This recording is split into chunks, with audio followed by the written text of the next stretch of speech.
ফ্যাসিস্টের পরিবর্তে আজকে গণতন্ত্র এসেছে। আপনারা জানেন পরিষ্কার পরিচ্ছন্নতা ইমানের অঙ্গ।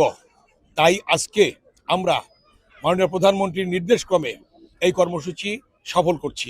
এই সফলতার মধ্য দিয়ে যেমনিভাবে দেশ আজকে গণতন্ত্র মুক্ত হয়েছে, দেশের ফ্যাসিস্টের পরিবর্তে আজকে গণতন্ত্র এসেছে, ভোটাধিকার জনগণ ফিরে পেয়েছে, ঠিক তেমনিভাবে প্রতিটি সেক্টরে এভাবে জঞ্জাট লেগেছিল, জগদ্দল পাথরের মতো চেপে বসেছিল সেই ফ্যাসিস্ট।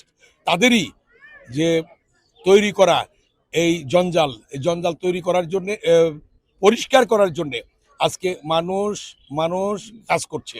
সেই অনুযায়ী আমরা আজকে কর্মসূচি হাতে নিয়েছি। তাই আমরা মনে করি যে গণতন্ত্রে ফিরে আসতে হলে নির্বাচনের বিকল্প নেই। তাই অন্তর্বর্তীকালীন সরকারের অধীনে একটি সুষ্ঠু নিরপেক্ষ নির্বাচনের মধ্য দিয়ে বিএনপি নিরঙ্কুশ সংখ্যাগরিষ্ঠতার মধ্য দিয়ে আজকে জয়লাভ করার মধ্যে জনগণের সমর্থন নিয়ে সরকার গঠন করেছে। মাননীয় প্রধানমন্ত্রী যেভাবে প্রতিশ্রুতি দিয়েছিলেন নির্বাচনের পূর্বে, আপনারা জানেন ফ্যামিলি কার্ড শুরু হয়ে গিয়েছে, ইমাম মুয়াজ্জিন খতিবদের জন্যে এবং পুরোহিতদের জন্যে আজকে তিনি সম্মানী ভাতার কথা বলেছিলেন, সেটাও শুরু হয়ে গিয়েছে।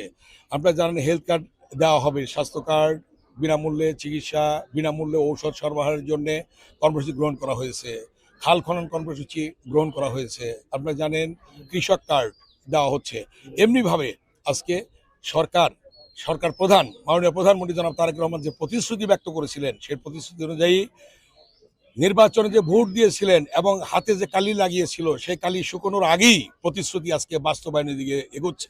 তাই আমরা মনে করি এভাবে আমাদের মানব সেবায়, জনগণের সেবায় এই ধরনের কর্মকাণ্ড আমাদের চলতে থাকবে ইনশাআল্লাহ।